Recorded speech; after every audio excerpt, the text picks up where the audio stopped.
par certains amalgames, déjà lorsqu'on évoque l'affaire Zogo, c'est pour taper un peu dans une évocation. On fait référence à Dimako. Voilà. Il y a même une scénarisation et puis là, cette interview. S'il vous plaît, ne ramenez pas l'armée camerounaise à son plus bas niveau. Oui. Non, à son plus bas niveau, là je suis désolé.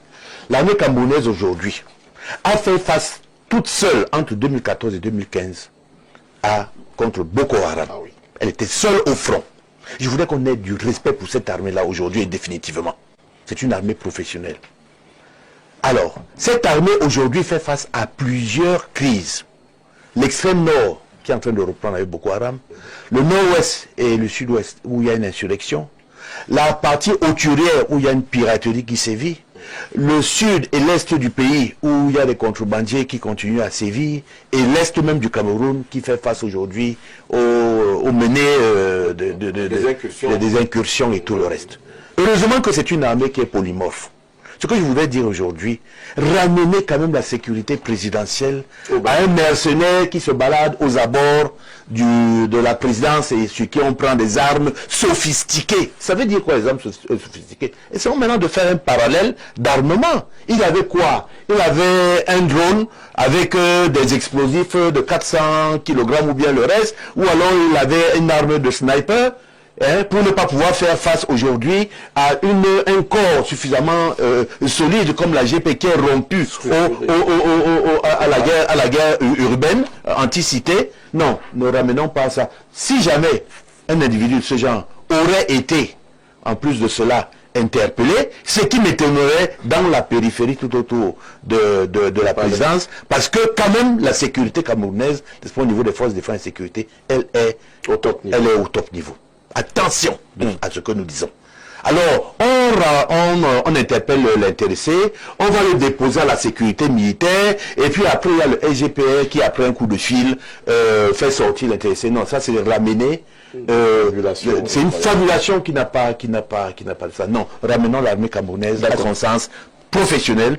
Aujourd'hui, elle a un armement qui essaie de faire face aux défis qui l'interpellent. Et elle remplit ses missions. C'est vrai. Il faut la reconstruire aujourd'hui parce que les guerres ont effrité un peu son potentiel, mais ça s'arrête là.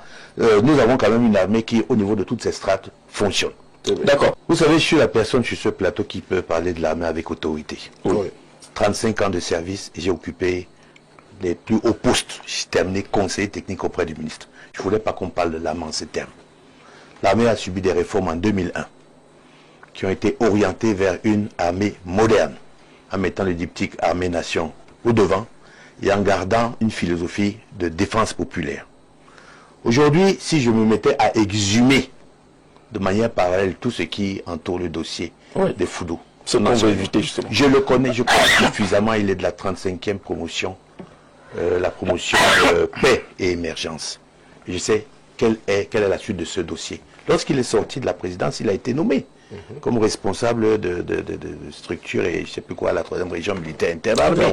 Ce qui veut dire qu'il ne laissait pas tout à fait un passif quelque peu trouble. Et après, peut-être les enquêtes l'ont rattrapé. Moi, je pense ici, si vous voulez faire un procès de l'armée camerounaise, faites-le avec une certaine honnêteté et voir un peu quel est le fait d'armes de cette armée. Vous allez me parler de quelques éléments de corruption qui existent comme ça existe dans toutes les professions. Vous allez me parler de quelques brebis galeuses comme ça existe dans toutes les professions. Mais il faut regarder en gros, dans une stratégie globale, dans une vision globale, ce que l'armée camerounaise fait aujourd'hui dans la polymorphie de son combat du nord au sud et de l'est à l'ouest. Et avec un engagement où ils sont même au niveau opérationnel extrêmement utilisés. L'armée aujourd'hui, à cause, n'est-ce pas, d'un déficit même budgétaire, ne tourne pas comme elle devrait tourner. Parce que c'est toujours avec des grincements dedans que l'on demande le recrutement, parce que c'est difficile. Il faudrait savoir qu'on travaille en contexte. Au niveau de l'Afrique noire, je vous le dis et je vous le répète, la construction, s'il y a une chose aujourd'hui qu'il faut reconnaître au chef de l'État, c'est la construction de cette armée camerounaise qui est partie de 2001, avec le décret, n'est-ce pas, de la réforme, qui a été suffisamment explicite sur les fonctionnalités de l'armée, sur la doctrine d'emploi des forces et sur l'organisation même de l'armée. L'armée camerounaise est bâtie sur une forme d'interarmisation, où pour avoir un effet final recherché majeur, on utilise les 3 composantes des armées conventionnelles. Aujourd'hui, ce décret, pour ma part, doit avoir une évolution dynamique parce qu'on arrive sur le terrain à certaines situations qui peuvent montrer, n'est-ce pas, des défaillances. Et c'est pour ça que je dis qu'il ne faut jamais rien figer quand on fait de la stratégie. Et même c'est pour ça que dans nos planifications, nous faisons ce qu'on appelle, n'est-ce pas, on donne des ordres en cours d'action. Parce que quand l'environnement ne le précise pas ou alors est contraignant par rapport à ce que nous faisons, eh bien, on change. Aujourd'hui, moi, je refuse qu'on parle de cette armée camerounaise. Je refuse que vous ne sachiez pas faire l'équilibre entre certaines brebis galeuses et le sang de mes frères d'armes qui a coulé sur les terres de notre pays. Je trouve que ça, je ne vais jamais l'accepter lorsque je serai sur un plateau. Faisons très attention. Mais vous savez que l'uniforme, c'est vrai, ça généralise les choses. Mais je vais vous dire, vous, monsieur Kiki, vous aviez peut-être... Vous étiez un anti-militariste quand je vous connaissais. Oui, et je vous ai amené sur le champ de bataille. Nous sommes allés jusqu'à la frontière du Nigeria. C'est cette perception que je veux que le public perçoive. Nous étions jusqu'à... Et vous avez une équipe avec les journalistes de certains confrères israéliens, français, etc. Nous sommes allés au pied de l'avion pour rentrer. Ces journalistes ont chanté l'hymne national parce qu'ils ont vu dans quelles conditions nos soldats combattaient. Je refuse qu'on mêle la politique à l'image de cette armée camerounaise, qui reste une institution aujourd'hui, qui est viable et qui devrait travailler. Lorsque vous allez effondrer ce concept, Kiki l'a dit tout à l'heure, la paix, que vous ne savez pas que on ne connaît la consistance, on en connaît la consistance que lorsqu'on l'a perdue. Vous allez voir qui vous protégera, parce que la mission régalienne de l'armée camerounaise aujourd'hui, l'une des missions, c'est la protection des personnes et des biens. Laissez-la à côté. Tirez à boulet rouge comme vous voulez, pour faire plaisir au buzz. Mais moi, je vous dis que ce n'est pas ce qu'il faut retenir de cette armée, qui, dans la majorité, essaie de faire son travail le mieux possible. Ce que j'interdirais, et je l'ai toujours fait, c'est des actes de soldatesque. Absolument. Des actes qui consistent à aller contre les droits de l'homme. Non, si l'armée camerounaise est professionnelle, elle doit s'entacher de ses principes et de les regarder avec une certaine acuité, parce que le président de la République, le Cameroun, a signé tous ces actes-là de respect, n'est-ce pas, des droits de l'homme et tout le reste. Elle doit exceller. Et c'est pour ça que l'armée camerounaise aujourd'hui fait beaucoup d'efforts dans les formations. Ces formations de DIH sont intégrées dans les formations à partir de l'élève officier jusqu'à la formation des sous-officiers des militaires du rang. Il y a un conditionnement au combat. Donc ne pensez pas que ceux qui violent les droits de l'homme sur le champ de bataille, c'est ceux qui exécutent les missions de l'armée. Bon, donc, ce que je voudrais vous dire, le sujet est passionnant. Ce qu'il veut regarder, il faut regarder une intervention anachronique et qui n'a pas son sens, n'est-ce pas, dans le contexte de l'armée camerounaise aujourd'hui. Parce qu'aucun officier, qui qu'il soit, à la retraite ou ailleurs, ou même débarqué, n'a le droit de parler des choses qui concernent une sensibilité de ce genre, lorsqu'on a été discipliné. Ne pensez pas que nous avons eu un parcours idéal. Nous n'avons pas eu un parcours sur les rails. Nous avons aussi connu, mais cela ne nous donne pas le droit de venir parler de toute une institution qui se vaut. Et dans aucun pays, vous ne pouvez provoquer l'armée, parce que c'est le socle même de l'intégrité territoriale. C'est grave. Et on va se dire les 4 vérités dans ce pays. Et le pardon sera très compliqué. Un colonel Didier Badjek, tu mets en garde le capitaine et Foudou, n'est-ce pas?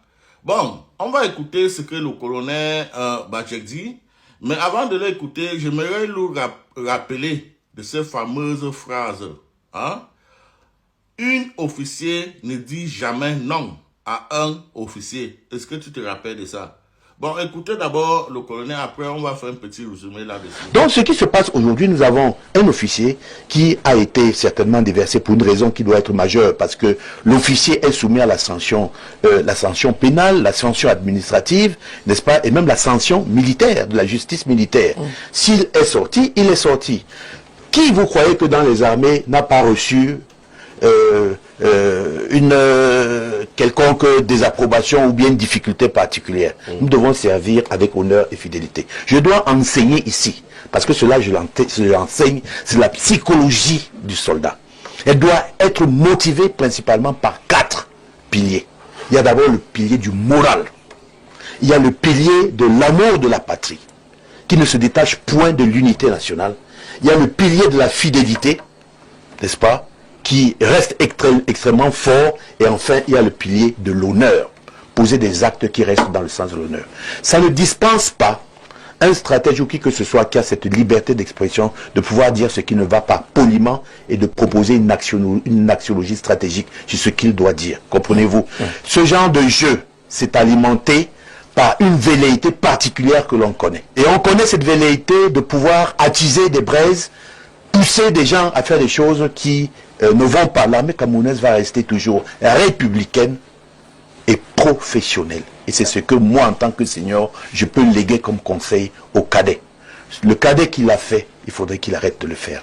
Il est l'objet d'une manipulation de certaines personnes qui ont des centres de gravité différents. Nous voyons ici une diversité de pensées qui ne vont pas forcément à l'encontre, n'est-ce pas, soit du pouvoir, ou alors qui va, n'est-ce pas, parallèlement avec le pouvoir. Il y a une liberté d'expression. Mais ça ne doit pas être, n'est-ce pas, la politique au Cameroun, l'influence ne doit pas participer de certaines manipulations où on va mettre des gens devant une réalité qui est délicate au Cameroun. Arrêtons de le faire. Si c'était une velléité qui est caressée par les politiques, par les différents acteurs, qu'ils gardent l'armée tranquillement dans ses missions fondamentalement régaliennes.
Alors je dis que c'est...